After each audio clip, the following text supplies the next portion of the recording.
Olá, olá pessoal, tudo bem com vocês?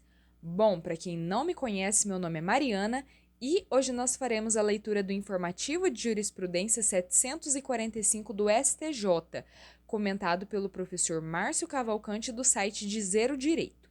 Tá ok? Então, começando aqui com o direito administrativo. Poderes administrativos.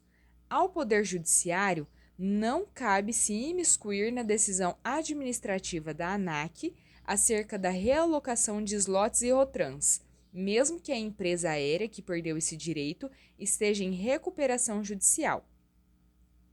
Ao Poder Judiciário, não cabe se imiscuir na decisão administrativa da ANAC acerca da realocação de slots e rotrans, horários de transporte, serviço prestado por empresa aérea em recuperação judicial, a ponto de impor a observação absoluta do princípio da preservação da empresa, quando inexistirem vícios objetivos na decisão, mesmo em prejuízos à concorrência do setor e aos usuários do serviço público concedido. Caso adaptado, a Pantanal Linhas Aéreas S.A. encontrava-se em processo de recuperação judicial. Ela possui slots e rotrans relacionadas com o aeroporto de Congonhas. Segundo a ANAC, a companhia não estaria utilizando os slots e rotrans com regularidade. Diante disso, a ANAC decidiu disponibilizá-los para nova alocação, ou seja, para a nova companhia aérea. Não havendo vícios objetivos na decisão administrativa, deve-se preservar o ato da agência. Compete à ANAC a gestão dos slots, não sendo passíveis de incorporação, ainda que tangencial, aos direitos da empresa aérea em recuperação, sob pena de grave violação da legislação federal do setor produtivo, concedido e altamente regulado, em função de sua natureza estratégica na economia nacional. Atos administrativos. Não é possível a condenação de prefeito ao ressarcimento de valores despendidos com a elaboração de projeto de lei, mesmo que depois se reconheça que esse projeto era ilegal e que foi praticado com desvio de finalidade. Caso adaptado. Em 2011, o então prefeito de São Paulo apresentou projeto de lei com a finalidade de desafetar o imóvel do município e autorizar que o Poder Executivo pudesse aliená-lo. O projeto de lei foi aprovado pela Câmara, sendo sancionado pelo prefeito, motivo pelo qual virou lei. Um vereador da época ajuizou ação popular contra o prefeito, argumentando que o projeto de lei apresentado e aprovado violou a lei orgânica, que o imóvel em questão não pertencia somente ao município, mas também ao Estado de São Paulo, e que a área estava em processo de tombamento. Ao final, requereu que a lei fosse declarada nula e que os agentes públicos fossem responsabilizados e condenados a ressarcir o erário pelas despesas com a tramitação ilegal do projeto.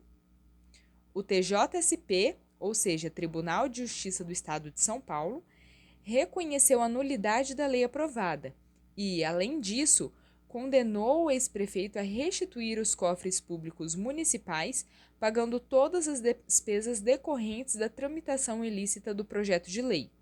No STJ, a nulidade da lei foi mantida, mas se afastou a condenação do ex-prefeito ao ressarcimento. O dano supostamente causado pelo réu foi um dano ao patrimônio histórico e cultural da cidade de São Paulo, em razão do alegado desvio de finalidade. É com esta lesão que o demandado mantém vinculação direta e necessária, e é por ela que é juridicamente responsável. Vale ressaltar, por outro lado, que a tramitação em si do projeto de lei não ofende nenhum bem jurídico tutelado em abstrato, ou seja, não provoca dano. No máximo, a movimentação da máquina estatal implica custo econômico, relacionado ao regular exercício de atribuições típicas da administração, mas custo não é sinônimo de dano. Além disso, a conduta direta e imediata do demandado apresenta nexo causal apenas com a deflagração do projeto de lei. O rumo que o projeto, tomou depois não tem mais relação direta com aquela, a deflagração. Assim, Ainda que se falasse em dano quanto à tramitação do projeto de lei, este não teria relação direta e imediata com a conduta do ex-prefeito, mas sim seria decorrente da concomitância de outras causas e eventos, inclusive oriundos da conduta de terceiros, os membros da Casa Legislativa Municipal. Direito civil. Negócio jurídico. Pode ser válida a estipulação que confira ao credor a possibilidade de exigir, tão logo fosse de seu interesse, a transferência da propriedade de imóvel, julgado já divulgado no informativo 735 do STJ. Situação adaptada. Em 1970, Hugo e sua esposa Maria assinaram um documento particular reconhecendo que metade de uma gleba de terra pertencia a Diogo, irmão de Hugo. No mesmo documento, os signatários ainda consignaram que a fração de Diogo lhe seria transmitida tão logo ele manifestasse interesse nesse sentido. Esse documento foi levado a registro em 1977, mas apenas em 2006, Diogo interpelou seu irmão e sua cunhada para que lhe transferissem a sua fração. Como não foi atendido, promoveu ação de obrigação de fazer, pleiteando a outorga da escritura pública correspondente ao seu quinhão no imóvel. Os réus alegaram que essa condição, segundo a qual a propriedade do imóvel seria transferida a Diogo, quando fosse de seu interesse, seria vedada pelo artigo 115 do Código Civil de 1916 e pelo artigo 122 do Código Civil de 2002, por se tratar de condição puramente potestativa. Assim, referida condição deveria ser considerada não escrita e, portanto, inapta para suspender a fluência do prazo prescricional. O STJ não concordou com os argumentos dos requeridos.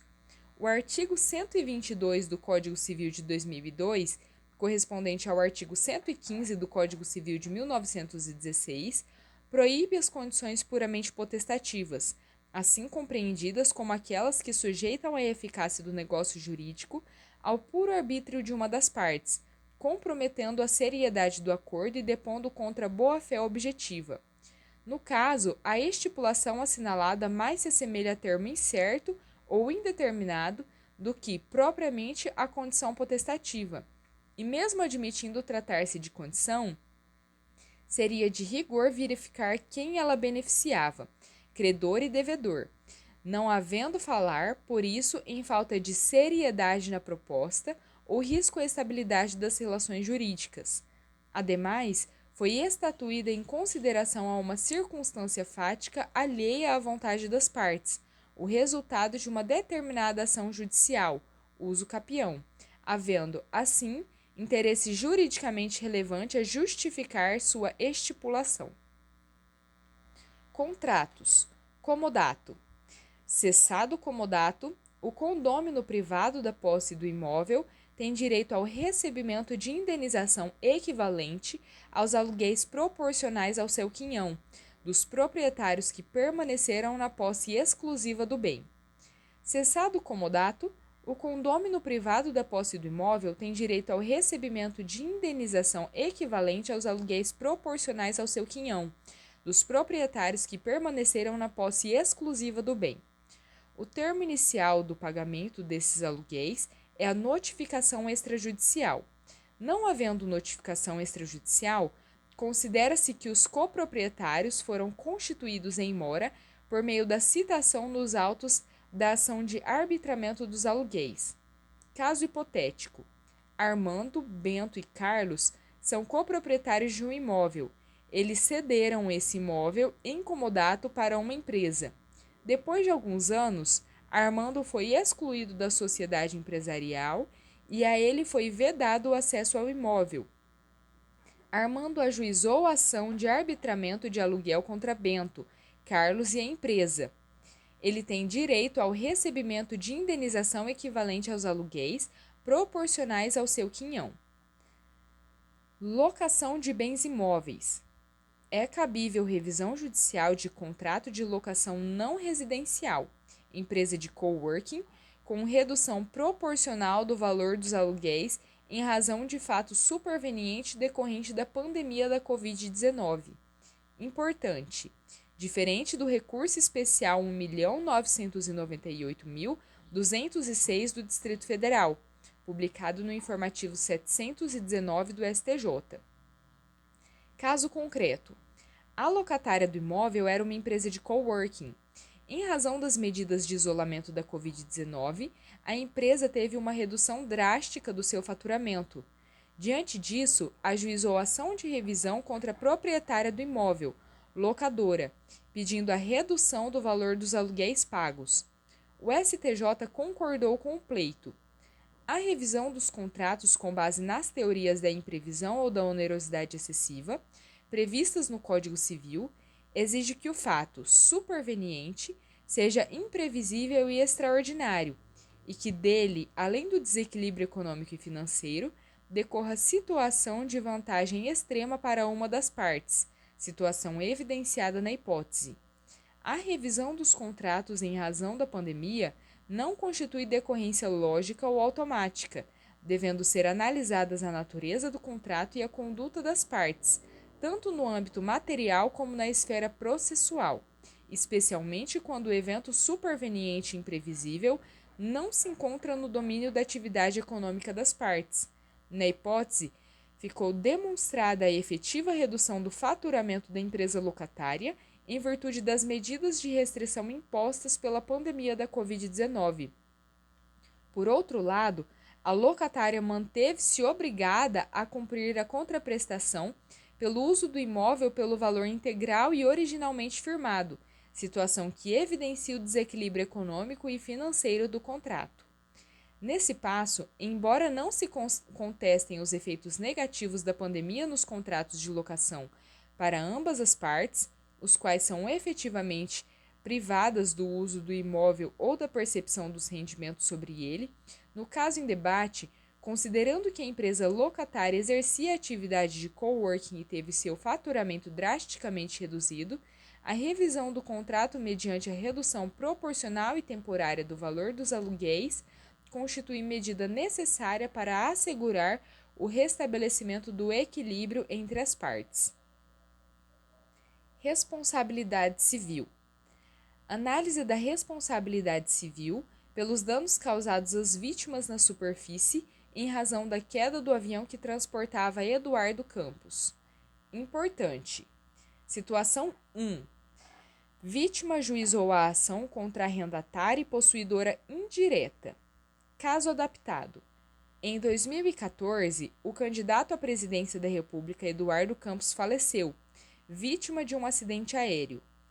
O avião em que estava, jato Cessna, caiu em uma rua no bairro de Boqueirão, cidade de Santos, São Paulo.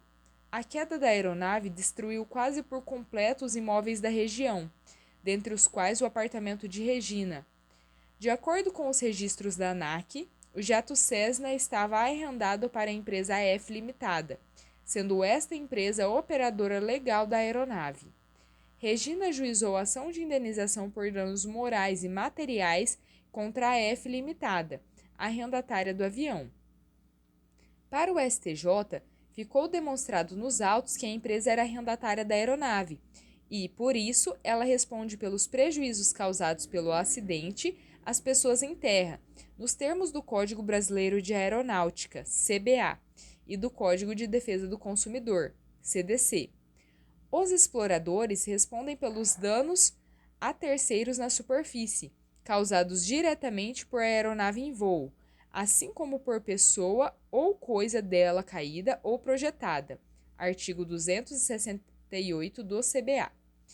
Considera-se operador ou explorador da aeronave, entre outros, o proprietário ou quem a use diretamente ou por meio de seus prepostos, quando se tratar de serviços aéreos privados, e também o arrendatário que adquiriu a condução técnica da aeronave arrendada e a autoridade sobre a tripulação.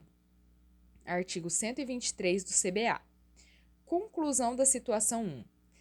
A empresa arrendatária e possuidora indireta da aeronave acidentada é considerada responsável pelos danos provocados a terceiros em superfície advindos de sua queda. Situação 2. Vítima ajuizou a ação contra os possuidores diretos da aeronave. Caso adaptado. Conforme explicado acima, o avião em que estava Eduardo Campos caiu e, na colisão, destruiu diversos imóveis residenciais. O jato estava arrendado para a empresa F Limitada. Ocorre que a empresa não estava na posse direta do avião. Ela havia cedido a aeronave para 2 empresários, João e Apolo. Eles eram os possuidores diretos da aeronave e a usavam para fazer viagens. Com a queda da aeronave, o apartamento de Patrícia foi destruído. Patrícia ajuizou ação de indenização por danos morais e materiais contra João e Apolo, considerando que, na visão da autora, eles eram os proprietários da aeronave. Os réus João e Apolo, na qualidade de possuidores da aeronave acidentada, são considerados exploradores e, nessa condição, são também responsáveis pelos danos provocados a terceiros em superfície. No caso concreto, os réus pareciam ser os proprietários da aeronave, razão pela qual deve ser invocada, em favor da autora, a teoria da aparência. Além disso, como Patrícia é reconhecida como consumidora por equiparação, todos os fornecedores do serviço deverão ser solidariamente responsáveis, inclusive os possuidores diretos. Não competia à consumidora investigar se o contrato de arrendamento mercantil havia sido oficializado. Muito menos caberia às vítimas dos danos provocados pela atividade aérea apurar os titulares da posse direta ou indireta da aeronave, por serem a parte vulnerável da relação jurídica. Conclusão da situação 2. O possuidor de aeronave acidentada é considerado explorador e, nessa condição, responsável pelos danos provocados aos terceiros em superfície advindos de sua queda. Direito do consumidor. Práticas abusivas. A empresa aérea que disponibilizar a opção de resgate de passagens aéreas com pontos pela internet é obrigada a assegurar que o cancelamento ou reembolso destas seja solicitado pelo mesmo meio. Importante: o fato de a empresa aérea não disponibilizar a opção de cancelamento de passagem por meio da plataforma digital da empresa, internet, configura a prática abusiva, na forma do artigo 39, inciso 5 do CDC, especialmente quando a ferramenta é disponibilizada ao consumidor no caso de aquisição ou resgate de passagens. Caso adaptado: João adquiriu, pela internet, passagem aérea, mediante a utilização de pontos de milhas. Por questões pessoais, precisou cancelar a viagem e solicitou, também pela internet, o reembolso das milhas, mas não obteve êxito. A companhia aérea informou que o reembolso de passagens adquiridas com pontos só poderia ser feito no aeroporto ou por intermédio da central de vendas, por telefone, mas não pelo site. O STJ considerou que a conduta foi abusiva. Artigo 39, inciso 5 do CDC. Direito empresarial. Recuperação judicial. Em se tratando de crédito trabalhista por equiparação, honorários advocatícios de alta monta, é possível a aplicação do limite previsto no artigo 83, inciso 1, da Lei 11.101, de 2005, por deliberação da AGC, desde que previsto no plano de recuperação, assunto já apreciado no informativo 718 do STJ. Os créditos resultantes de honorários advocatícios têm natureza alimentar e equiparam-se aos trabalhistas para efeito de habilitação em falência ou recuperação judicial. O fato de os créditos serem titularizados por sociedade de advogados não afasta sua natureza alimentar, uma vez que a remuneração pelo trabalho desenvolvido pelos advogados organizados em sociedade também se destina à subsistência de cada um dos casuísticos integrantes da banca e de suas famílias. É possível, por deliberação da Assembleia Geral de Credores, AGC, a aplicação do limite previsto no artigo 83, inciso 1, da Lei 11.101 de 2005, às empresas em recuperação judicial, desde que devida e expressamente previsto pelo plano de recuperação judicial, instrumento adequado para dispor sobre forma de pagamento das dívidas da empresa em seu erguimento. Direito processual civil. Princípios. Tribunal não pode prolatar acórdão se apoiando em princípios jurídicos, mas sem fazer a necessária densificação e apenas empregando conceitos jurídicos indeterminados sem aplicar o motivo concreto de sua incidência no caso.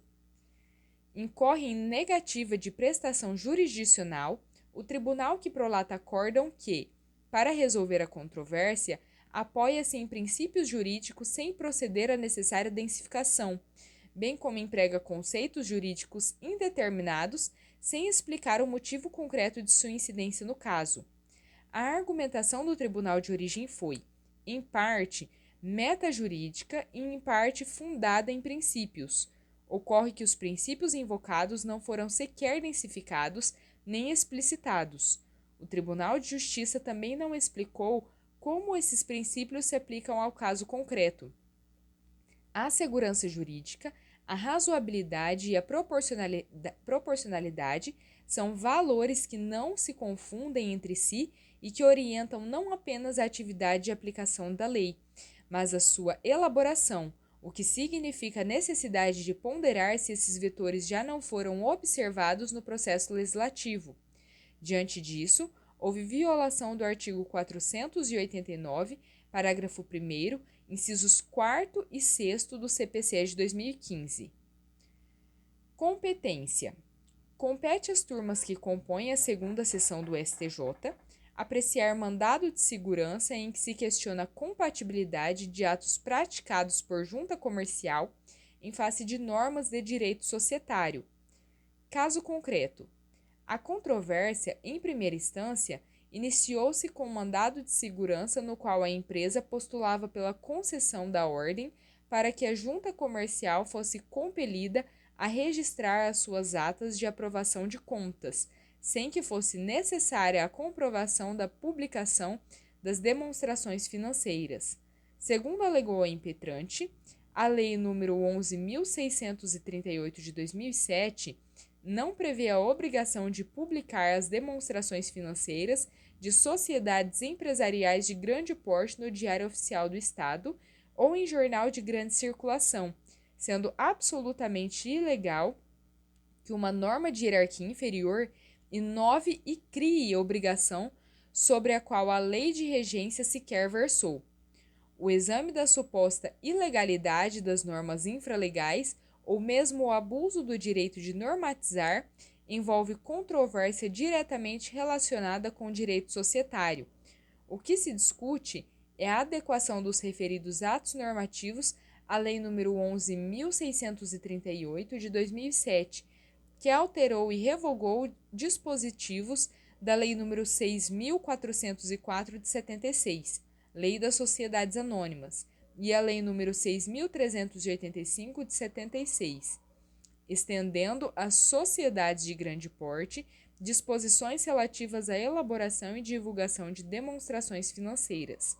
Deste modo, conclui-se que, no caso, embora se invoque suposta ilegalidade de atos praticados por junta comercial, a controvérsia, em verdade, diz respeito à compatibilidade da atividade da autarquia estadual em face de normas de direito societário, o que, em última razão, estão umbilicalmente associadas ao direito privado, atraindo a competência das turmas que compõem a segunda seção desta Corte Superior.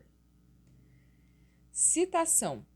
O peticionamento nos autos por advogado destituído de poderes especiais para receber citação não configura comparecimento espontâneo apto a suprir tal necessidade. Caso hipotético. João celebrou acordo por meio do qual se comprometeu a pagar mensalmente pensão alimentícia em favor do filho. Ele se mudou e deixou de pagar a pensão. Cerca de 2 anos depois, ele foi avisado por seu primo que o seu filho havia ingressado com uma execução de alimentos. Em decorrência desse fato, e considerando que o processo estava em segredo de justiça, João contratou um advogado apenas para ter vista e carga dos autos, sem poderes para receber citação. O advogado peticionou juntando a procuração a fim de ter acesso aos autos. O juiz considerou que esse ato caracterizou-se como comparecimento espontâneo e produziu efeitos de citação do executado. Logo depois, o magistrado decretou a prisão civil do alimentante. O STJ decidiu que o peticionamento de advogado nos autos não configurou comparecimento espontâneo porque o causídico não tinha poderes especiais para receber citação.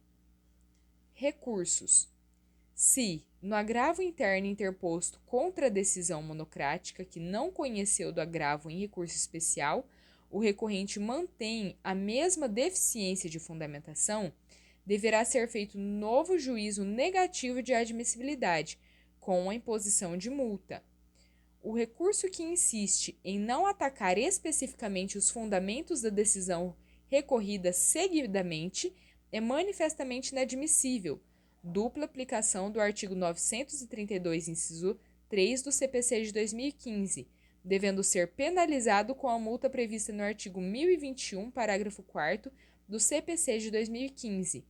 Caso concreto, o vice-presidente do TJ negou seguimento a recurso especial com fundamento na súmula 282 do STF. A parte interpôs agravo em recurso especial sem impugnar esse fundamento. O presidente do STJ não conhece do agravo. Contra a decisão, a parte interpôs agravo interno sem novamente impugnar o mesmo. A turma não conheceu do agravo interno e aplicou multa. Execução fiscal. Não cabe agravo de instrumento em execuções fiscais cujo valor não supere 50 obrigações reajustáveis do Tesouro Nacional, ORTNS. O artigo 34 da Lei de Execuções Fiscais, Lei nº 6.830 de 80, prevê a seguinte regra. Artigo 34. Das sentenças de primeira instância proferidas em execuções de valor igual ou inferior a 50 obrigações reajustáveis do Tesouro Nacional, ORTN, só se admitirão embargos infringentes e de declaração.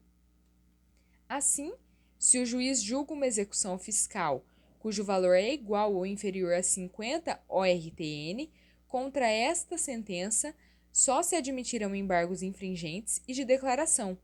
Em outras palavras, não cabe apelação. Além da apelação, também não cabe agravo de instrumento contra as decisões interlocutórias. Não há recurso para a segunda instância quando o valor executado for inferior ao valor de alçada, 50 ORTNS. De modo que, estando o valor da execução abaixo do estipulado, haverá exceção ao duplo grau de jurisdição, seja para a fazenda pública, seja para o executado. Direito penal. Dosimetria da pena. A atenuante da confissão espontânea deve preponderar sobre a agravante da dissimulação. Importante: no concurso entre agravantes e atenuantes, a atenuante da confissão espontânea deve preponderar sobre a agravante da dissimulação, nos termos do artigo 67 do Código Penal. Artigo 67. No concurso de agravantes e atenuantes, a pena deve aproximar-se do limite indicado pelas circunstâncias preponderantes, entendendo-se como tais as que resultam dos motivos determinantes do crime, da personalidade do agente e da reincidência. Lei de drogas. Inquéritos e ações penais em curso não servem para impedir o reconhecimento do tráfico privilegiado. Importante: é vedada a utilização de inquéritos e ou ações penais em curso para impedir a aplicação do artigo 33, parágrafo 4º da Lei nº 11.343, de 2006. Só uma observação aqui, esse é também o entendimento do STF que, no entanto, menciona em quase todas as suas emendas a expressão por si só, indicando que tais elementos podem ser avaliados em conjunto com o restante das provas. A jurisprudência deste Supremo Tribunal Federal é no sentido de que a existência de inquéritos ou ações penais em andamento não é, por si só, fundamento idôneo para o afastamento da minorante do artigo 33, parágrafo 4º da Lei 11.343 de 2006. Direito processual penal. Provas. A inquirição de testemunhas diretamente pelo magistrado que assume o protagonismo na audiência de instrução e julgamento viola o artigo 212 do CPP. Importante. Caso concreto. Iniciada a instrução, quando da inquirição das testemunhas, a magistrada de primeiro grau, depois de qualificar a primeira testemunha, passou a fazer perguntas relacionadas aos fatos. Por outro lado, o Ministério Público absteve-se de inquirir as testemunhas, vítima ou acusado. O réu foi condenado. A defesa interpôs apelação, requerendo que fosse declarada a nulidade da audiência de instrução em decorrência da não observância do artigo 212 do CPP. Artigo 212. As perguntas serão formuladas pelas partes diretamente à testemunha, não admitindo o juiz aquelas que puderem induzir a resposta, não tiverem relação com a causa ou importarem na repetição de outra já respondida. Parágrafo único. Sobre os pontos não esclarecidos, o juiz poderá complementar a inquirição. O STJ concordou com o pedido da defesa. Ficou demonstrado que a juíza assumiu o protagonismo na inquirição de testemunhas, em clara violação ao artigo 212 do CPP. Direito tributário. Imposto de renda. Empresas podem deduzir o IRPJ, lucro real, os pagamentos a administradores e conselheiros, ainda que não corresponda a valor mensal e fixo. É possível a dedução na apuração do Imposto sobre a Renda de Pessoa Jurídica, IRPJ, pela sistemática do lucro real, da soma destinada ao pagamento de montante em razão da prestação de serviços de administradores e conselheiros, ainda que não corresponda a valor mensal e fixo. Bom, pessoal, terminamos aqui o nosso informativo de jurisprudência. Espero que tenham gostado. Se gostaram e se esse conteúdo foi útil, curte, por favor, o vídeo, compartilha com o pessoal aí e já se inscreve no canal para novos vídeos, tá ok? Muito obrigada por terem acompanhado até aqui e até a próxima!